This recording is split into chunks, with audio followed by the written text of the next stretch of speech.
As always, when working with batteries, make sure you're wearing protective gloves and safety glasses. The first step in replacing the battery is to remove the cables. Using an open-end wrench, remove the negative battery cable first, then the positive one. At the base of the battery, there's a rubber block holding the battery in place.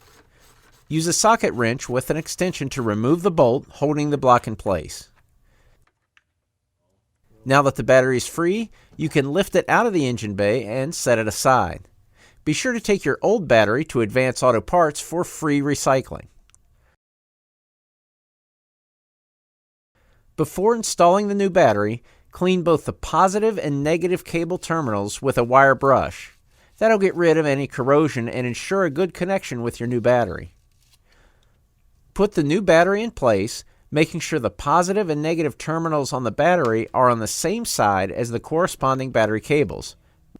Red to the positive side and black to the negative side.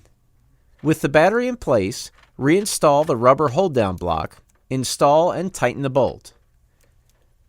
Back on the top side of the battery, remove the red plastic protective cap from the positive terminal and install the anti-corrosion washers, red on positive, green on negative.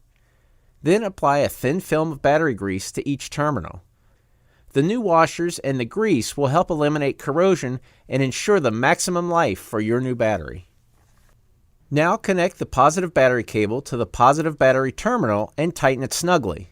Don't over-tighten the battery terminals, but you also don't want any wiggle in the connection at all. Do the same on the negative battery cable.